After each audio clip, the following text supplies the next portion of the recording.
Good afternoon, good evening, good morning, frequent flyers. Today on The Lounge, I have Erika Armstrong as my guest. We are talking about women in aviation because there are way more than you think, and they're very powerful. Today, we have a chick in the cockpit, and we're going to be talking about her book that is about to hopefully become a movie and that exciting journey. Her new book that's coming out, A Zen Pilot, and what that means, as well as uncover some unknown facts, like she used to be a stunt driver in the movie The Mexican. Erika, I am so honored to have you on the show today. Thank you for being here. Hey, everybody. Hey, Sarah. Thank you so much for having me. Anytime we have a chance to talk about aviation, I'm there. So glad to be here. Thank you. Yeah, so you have been in the aviation industry quite some time, and what I didn't, announce that was about you, I'd like to just see if you could give us a little bit of background on like how did you get started in aviation? What was that spark for you? And what are those big career arcs that you think people should know about? Yeah. Well, after talking to hundreds of women in aviation, too often the story goes like this: I found it by accident. So I loved hearing your story, and you knew right away that you were interested in aviation. I didn't even think about it. I didn't know a single woman pilot, never thought about it in school. And I was in college working a whole bunch of different little jobs, and I still didn't have enough money to pay tuition. So there was an opening at an FBO, fixed base operator, at the Flying Cloud Airport in Minnesota. And only because it had really crummy hours, I was able to fit it into my schedule. I never heard of business aviation. You talk about Yeah. being a pilot, everybody jumps right to the airlines, right? But there's this huge industry of business aviation. Back when I started, it was pretty small, but it's grown so much. And Oh, yeah. so that's kind of one of the fun parts of this is introducing business aviation to all these pilots that really hadn't thought about coming through this sector. So, but I just started learning about the industry, working with the line guys, realizing that if they can do it, I can do it. So I just took one flight lesson, one discovery flight, and then my aviation addiction started, and haven't looked back since. Yes, it is definitely an addiction. I don't know a single person in aviation that is not super passionate. I used to call it the original virus, right? It's the once you get it, you can't get rid of it. Yeah, and there's no in between. You're No, either there's all in not. or all out. Yeah. Absolutely, absolutely.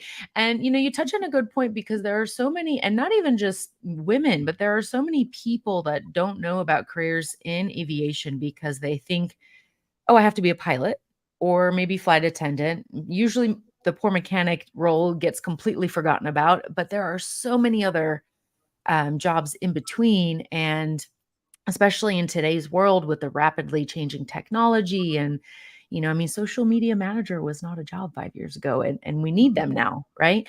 So what has been your experience? I mean, you have been in the Red Cross, you've been flying charter, corporate, cargo, hazmat, air ambulance.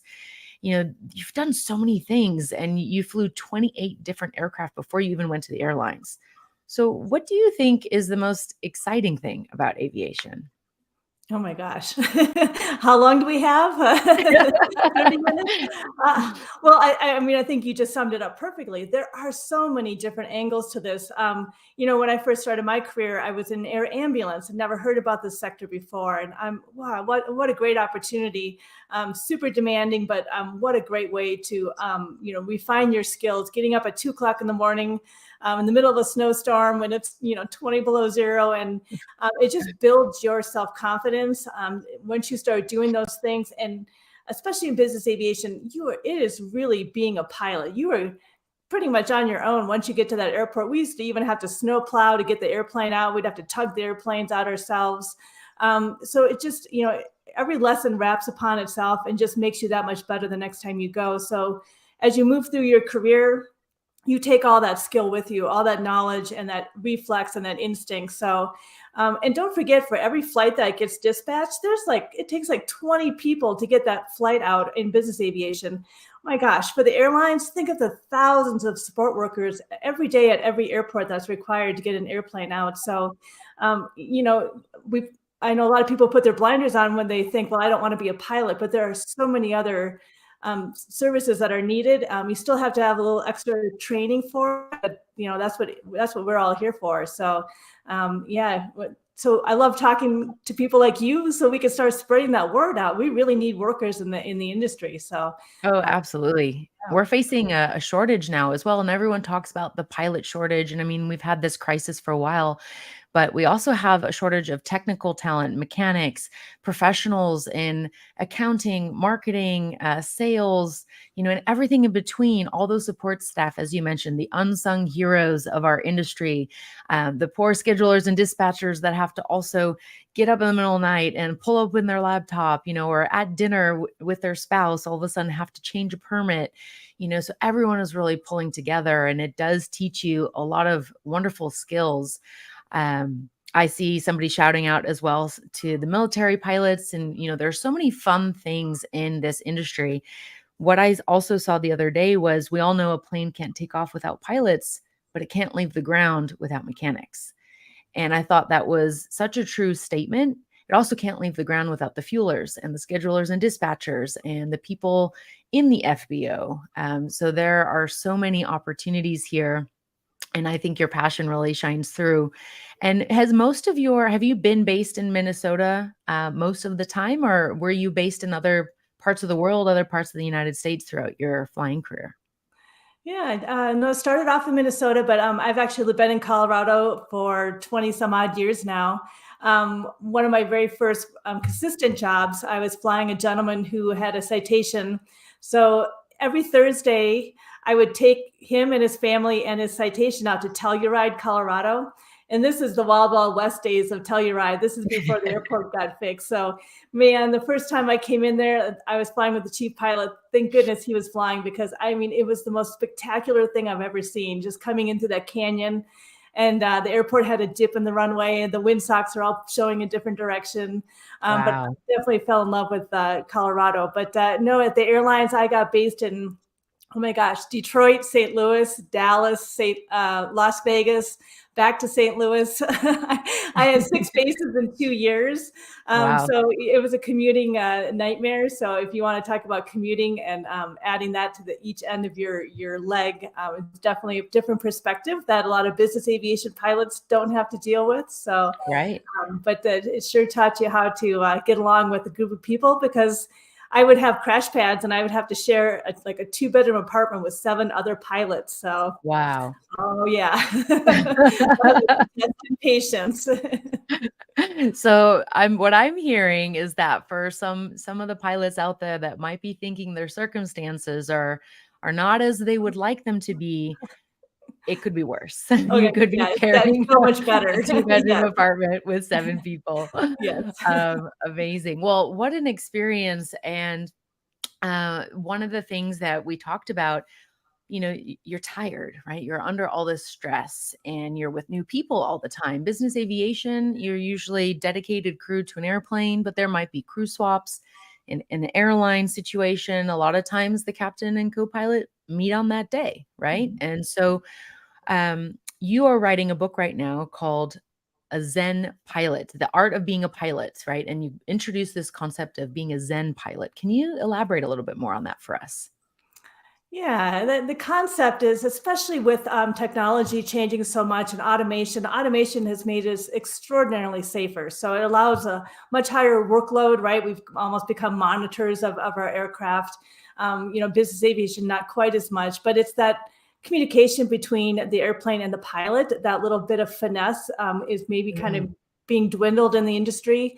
It's learning to listen to the aircraft, because that aircraft is mm, speaking to you, and a lot of times we ignore it. So it's a lot of just lessons about there in the industry about what we could do better to have a better communication between the pilot and the aircraft. So I that's really kind of love that. And that really, what comes to mind for me is this, being present, right? yes, Not letting your mind, having the discipline so your mind is not wandering. Because how many times do we not listen to the signals of our own body, right? yeah. And so for people who may not be in aviation or may not be a pilot, the you in here is piloting the body, right? And if you're not listening to it, then you're missing out on key information. So I think that's a wonderful concept. How do you propose that we can start to shift this narrative? What are some things that the pilots out there or future aspiring pilots could start to do to become more in tune with their aircraft? Yeah, so strangely enough, the first thing that any pilot should do is actually have a better understanding of themselves. So Mm, when I was teaching over at the university, I taught aircraft systems and propulsion to both young students coming out of high school, but at the same time also teaching adult learners who've been in the military, maybe a couple rounds of trips to Afghanistan, and putting those two people side by side and trying to teach them and understanding they both learn differently. So right. really having to pay attention to themselves. One of the focuses that I've been looking at is the startle effect. And how when you do the root cause tracing back of thought processes during an emergency, that key moment and in not being able to shake out of that is interferes with that thought process and drives that accident further on down. So right from the very beginning, we teach pilots about the rules, the regulations, the aircraft, but we don't teach them about themselves. So you Mm, having a couple hours of understanding their own personalities and how they respond to a startle effect and what they can do, each person to get out of it. What is it that you can do? It can be a really small trigger. Even for myself, when I know I'm startled, I've learned to teach myself to say, "Don't be a dumbass." And I do that because it does two things. It when you introduce a moment of humor, even if it's inside of your head, you take that tunnel vision, which a normal human reflex is, and allows that vision to open up and draw in more senses. During that, mm, anytime an annunciator light comes on you or you have an engine failure, that's the moment where you need your five senses to draw in all that information, but human reflexes, you get tunnel vision. So just having a little your own trigger to get yourself out of it, and you can practice. Next time you're in the yeah, grocery store parking lot and somebody almost hits you, which is almost all the time, pay attention to how you startled. What is your right, reaction? I have, people that should never be pilots, right? Because they can't shake out of that moment. right. Pilots are learn to compartmentalize that, which is maybe great at the job, but bad for the home life. But recognizing that that's what you're doing is half the battle to getting started and flying. I love that. Yeah, I think all of us would do better if we had learned more about ourselves when we were children, as we were growing up, our personalities and how to interact. I mean, you and I were speaking before we went live about being an introvert versus extrovert because the National Business Aviation Association's biggest conference ever is of the year is happening in 2 weeks, and you called it so aptly put it the largest gathering of introverts in one place in aviation. Yes. Everyone's looking down at their feet and hiding in the bathrooms just to get a few moments of peace. And yeah, pilots, they can do an instrument approach on a minimums with one engine, and that's easier than small talk. So Yeah. we get it. Amazing. Yeah. And, I think that's an important point too, because to tie back to your Zen pilot, that doesn't just exist in the cockpit, right? That's also how you are in day-to-day life, in your prep, in your pre-flight, your post-flight, and knowing how much you need to recharge from social interactions, with sleep, what fitness routine you might need, what foods affect you, all of that is related.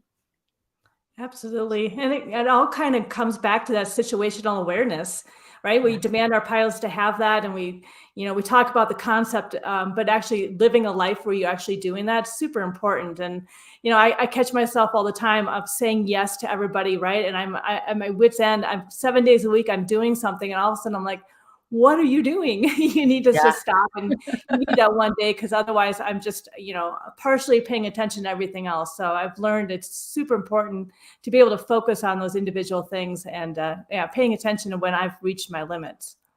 Yeah, beautiful. And did you have a defining moment when you figured out what your limit was? Oh, I feel it. And I see, just talking about listening to the airplane, I feel it in myself. I mean, seriously, I have like a brain hum that happens in the back of my head where I your brain starts to loop around and you can't quite focus on one thing. And that's the Yeah. moment I say, okay, wait. Even if I just go out on the deck and spend 20 minutes with a cup of coffee, I'm purposely resetting myself to go on to the next. Super important to know when that's happening. Yeah, beautiful. And this is something that I think we can all learn how to do better because we are in a high performance industry. It's go, go, go. It's action all the time and it's fun and it's exciting and we're getting adrenaline and dopamine and that's good, but not all the time. We Right. still need the reset, and we're not supposed to have all those chemicals at high levels all the time.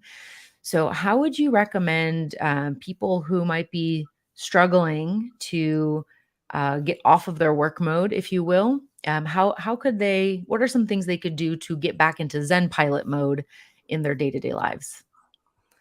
So I can only speak for myself and what I did. I found myself, especially early in my career, I completely fell away from all my friends.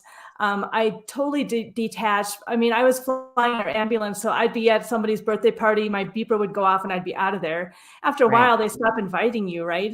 So you Yeah. become really isolated. You throw yourself into this aviation industry. And but as career fatigue was coming along, and I'm like, what am I, almost to the point where I was not enjoying what I was doing. And that's the Yeah. moment you have to sit back and say, okay, what can I do here? If I'm not enjoying this anymore, what's my reset? So going back in, even though it was still with a lot of women pilots, reaching out to another network of people and seeing people outside the industry on a social level.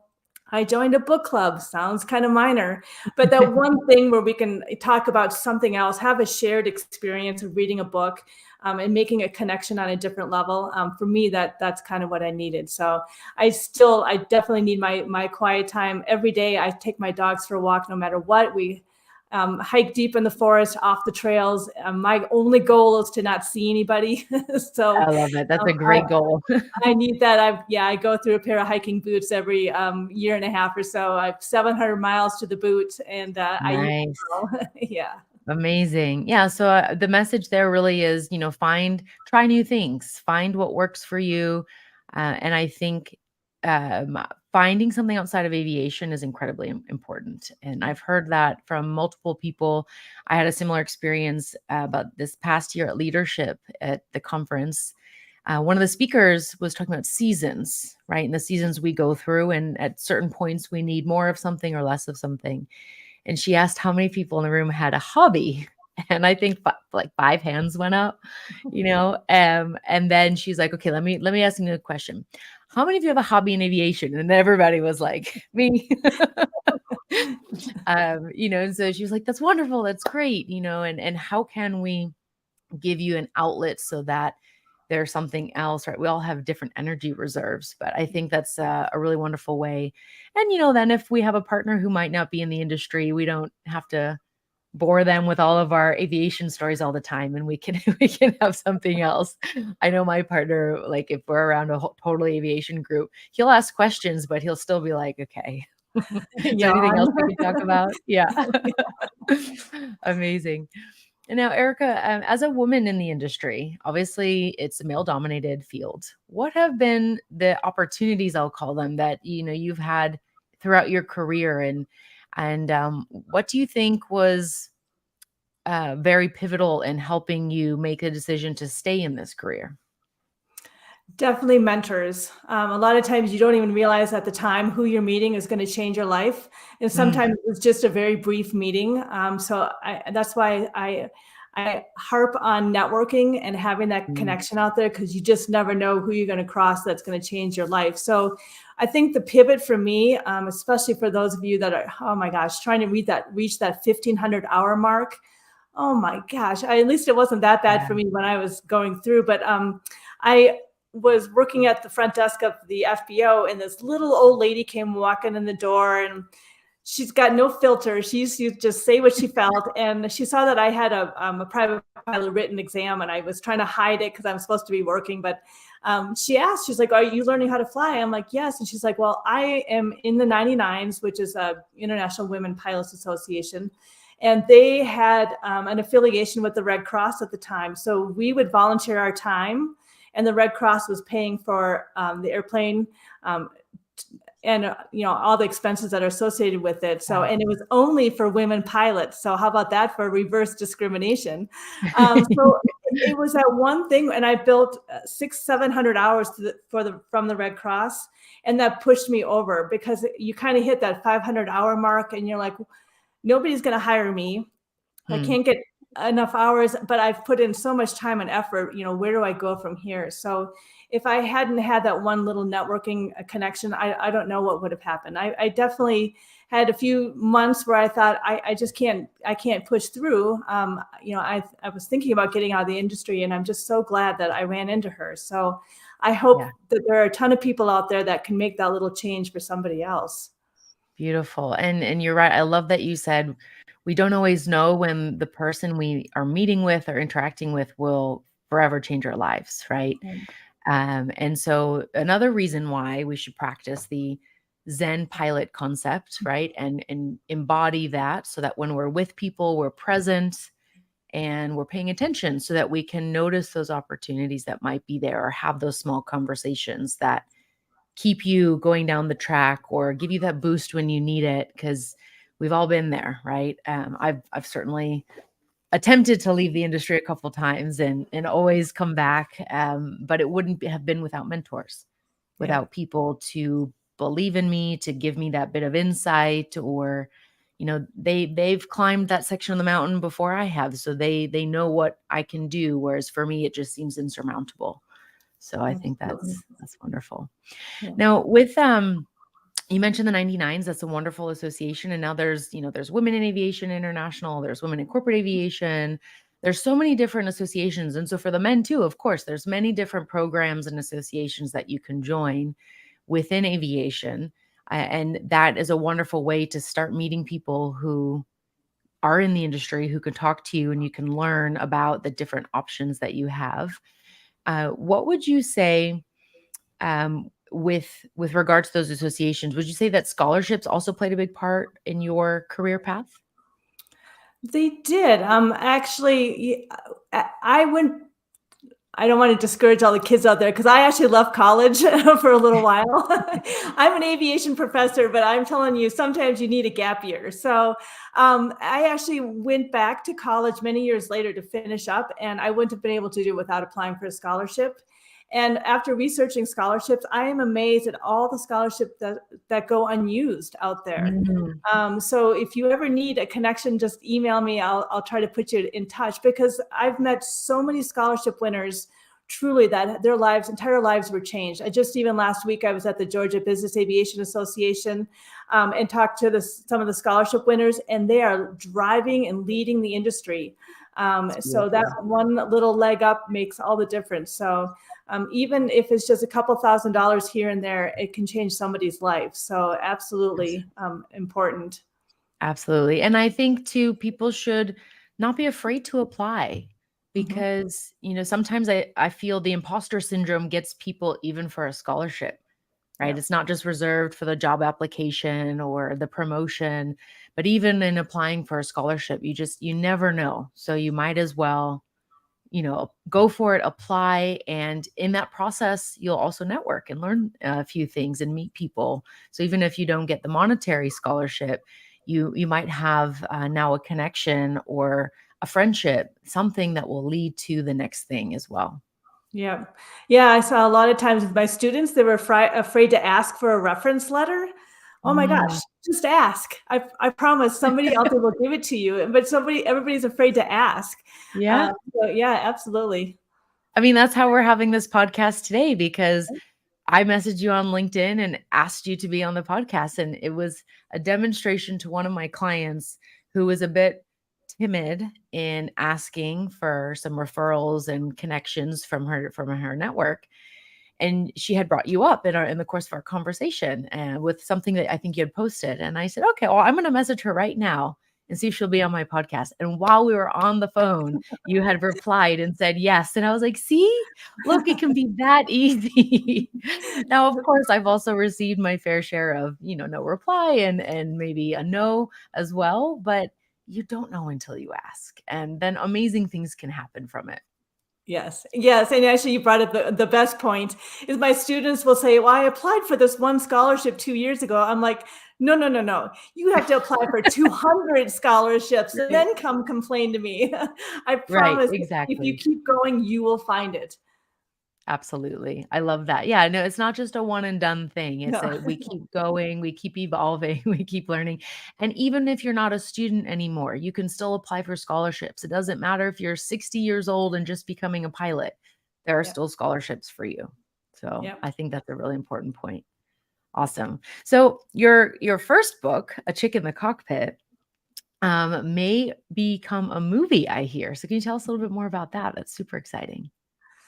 Yeah, it's a oh my gosh, quite the project. A whole different set of brain matter is used to convert it to a screenplay from the book. But it's actually kind of fun because you can expand the story, maybe where the Right. book made you condense it. But I had the screenplay option before COVID, and of course during COVID everything got canceled. So I Yeah. decided I was going to grabbed a professional screenplay writer, Ray Keller, I up here in Boulder, and we've just been working for the last year and a half. Every single week, we spend at least 3 hours putting this thing back together. Nice. So we just sent it out to a bunch of screenplay contests, and the very initial feedback right away has been really good. So That's um, we're, amazing. we're at the feedback point. We're making it better, and then hopefully we'll just start knocking on some doors here.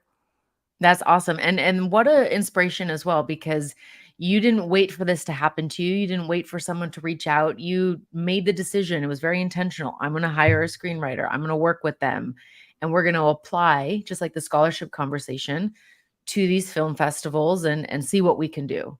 Yeah. And I think, aviation as well is business aviation more so, but all of the industry, we get to create these opportunities. We don't have to just wait for what's out there.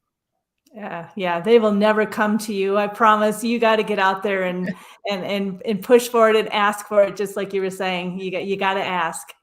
Yeah. Yes. So for someone who might be an introvert, which is statistically a lot of the pilot population and engineers in the field, what is your advice to them to feel more confident and build up this muscle?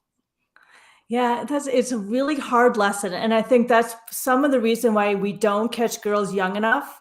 Mm, Part of being a pilot, we always tag ego as a bad thing, but you really need to have a good sense of self and some good internal self-talk in order to get in an airplane all by yourself and know no matter what happens that you're going to get from point A to point B, with all the variables. So I think we catch that segment of the girls coming through. They just haven't built up that confidence.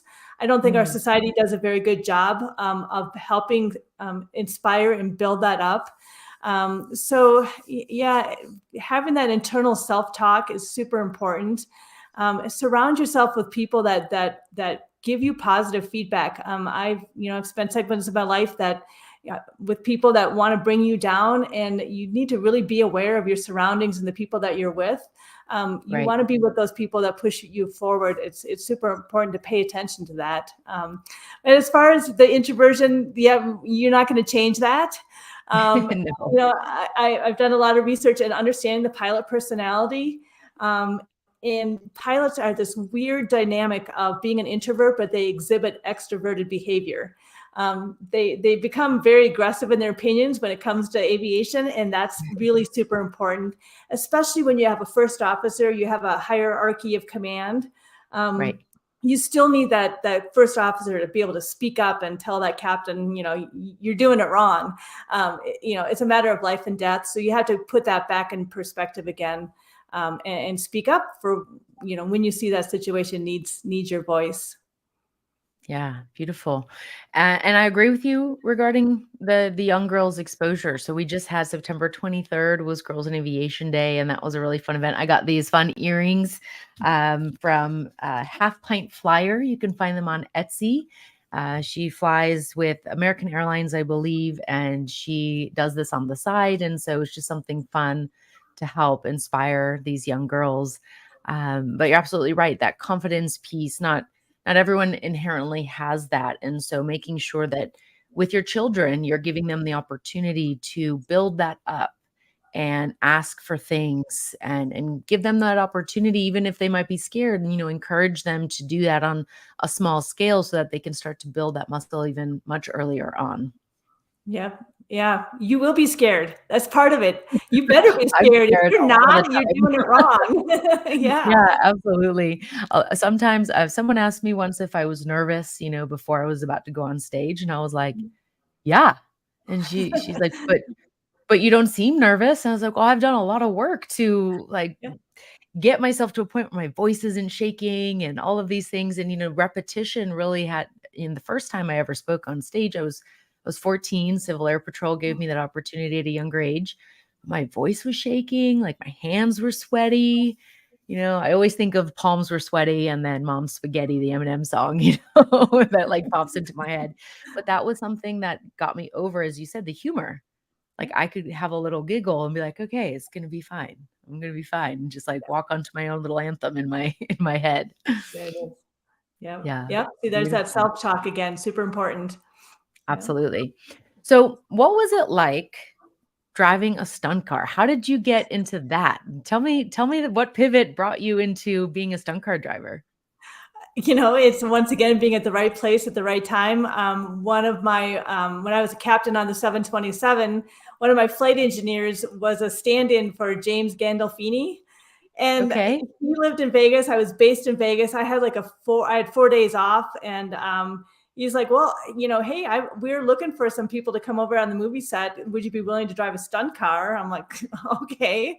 And truly the credentials, they're asked what I did. I'm like, well, I'm an airline captain. They're like, okay, that works. And so it was not abandoned, but a newly built residential area outside of Las Vegas that hadn't been open to the public yet. So they turned it into a film set.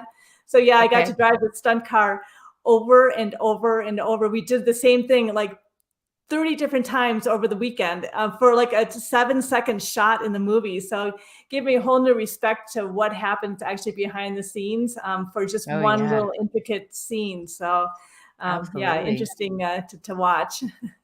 And what a beautiful perspective too. I think we, often get into our little narrow band in life, and we then believe that, as the Mandalorian would say, this is the way. And so we knew going through and doing something like that, 7 seconds, but you spent all day, several days doing the same shoot to get it just right for that film so that it would have the impact and the gravitas and everything that they needed for it, right? And that might be something you do again, perhaps when your screenplay becomes a movie. There you go. Yep. Yeah, except maybe this time instead of stunt, you'll do some stunt flying, but it won't really be There. stunts, it'll be actual flying. Now you're talking. Yeah, yeah, that'll be fun. I definitely wanna be on that set when that happens. All right, Erica, this has been so amazing. I've loved getting to know more about your journey, but before we sign off, I have a couple questions for you, and I'd like to know what you think your superpower is. My superpower. I think my superpower has always been to be able to reframe any situation that I'm in Mm, to get myself through it. Especially in this career, you're going to come up with a whole bunch of challenges. Especially for me, those moments where I'm in a crew dynamic where I'm flying with some misogynists. mm, And I'll caveat that by saying I would say probably 85% of the people, all the men I flew with, were awesome. They didn't care if you're man, woman, it didn't matter. But there was still that segment. And no matter where you work, you'll have that segment. It could be men or absolutely. women. They just, they just are emotionally immature. And so I learned to grab my own power out of this situation. So Mm, especially walking into the cockpit of the 727, there's two other pilots there. Most of the time, they've never flown with a woman pilot before. It's always so funny. I'd walk in and they'd instantly like stop talking and they didn't know what to say and they're all nervous. And so I'm like, yeah, I know, because I'm used to this, right? right. They're not used to having me there. So I turned that situation around and realized, hey, I actually have the power in this situation. I will take on the obligation of making sure that they're comfortable, having some fun, show them I'm professional, I do know what I'm doing, and setting that tone for them so we could all have some fun. So yeah, Beautiful. any time in your life where you come up with something you can't seem to get through, step back and try to reframe that, look at it with a positive spin. My dad always used to call me Pollyanna. It can work against you as well, but Yeah. using that as a talent. That's a beautiful talent. You're offering that invitation. So, again, we can't control what other people do, but we can control our response and how we interact. So it may not be the most ideal of situations, but we can still find ways to feel strong and work through it so that we can, get down safely, so that we can have the best interaction possible. I think that's a wonderful superpower. Okay. The second question I always ask my guests, who is on your personal board of directors? So this could be anyone alive today, someone who's already passed on, in your circle, not in your circle. Who are those people that you kind of turn to in those moments of what would they do in this situation? Right. Well, I have this whole parliament in my head that has a conversation for any decision. And definitely, there's 25 different versions of me in there, and they're all built by the people I've met in my life and who've influenced my life. I know right away, I always reflex back to my grandpa. He Mm, owned a gas station back in Minnesota. And, at the time, I didn't realize how lucky I was. He would bring me over and he would show me how to work on cars and change oil and that's get cool. dirty and grubby, and then he'd buy me, a grape crush afterwards. Oh, But Grave he Crush. introduced Yeah. me to working on cars, and that, he never thought girls shouldn't do that. So it kind of set that Yeah. tone. And then Beautiful. my dad just passed away here in January, but he was a Marine. Definitely taught me all that self-discipline. And, Mm. he's the one that gets me through when I don't feel like getting out of bed. He'd be like, he's in my head saying, get your ass out there right now. Yes. No excuses.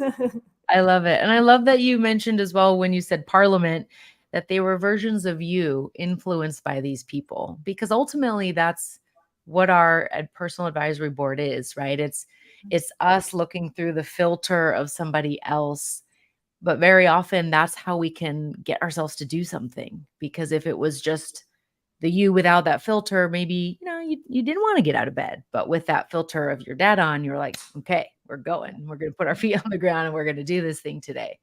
So that's really beautiful. I like that reframe. See, you exhibited your superpower with that answer. That's There you wonderful. go. All right. And my final question is, how do you feel that you best represent or serve humanity? Oh my gosh, no pressure. No. No, I hope that I can take away your excuses. I think all of us have an Mm, excuse to not do the right thing, to not succeed. I hope that even through my story, I was a maid during college. I worked 3 different jobs. I'm adopted. I was raised by 2 people that really should never have kids. So all those excuses that we might use to not succeed, I'm going to yes. tell you right now, you can, and I'm going to take away your excuse not to. And I hope I can do that. Share the joys of aviation, show you different ways to get there, all the different aspects of it, and then just have some fun along the way. So I hope I can do all those things. Oh, that is so beautiful. Thank you so much. And I believe you are doing that for many people and probably people that you don't even know. That's the power that we all have. And I appreciate you coming on the show today, and I look forward to seeing you and spending some time together at the show in Las Vegas at the National Business Aviation base event. Where can people get in touch with you if they'd like to learn more about being a pilot, learn more about, your company, what you do, your books? What is the best way to reach out? The easiest way, you can just Google a chick in the cockpit. You'll find me. I'm on LinkedIn. My email address is Erika, Erika, at a chickinthecockpit.com. You can ask me with the weirdest questions. Trust me, I've seen it. So yeah, you can contact me. I've got a website out there under the same name. The book is on Amazon. It's on audio. It's on Kindle. You can find it out there. Beautiful. All right. Well, Erica, thank you so much again today. It's been an absolute pleasure having you on the show. Thank you, Sarah. Looking forward to seeing you guys all out there, and I'll be in your audience at the NBAA. I want to listen to your conversation with Renee, so I'll be there. Amazing. Thank you so much. And thank you everyone for tuning us in with us today live or watching the recording. If you have any questions for Erika, please feel free to leave a comment and we'll both get back to you as soon as we see it. Thank you so much.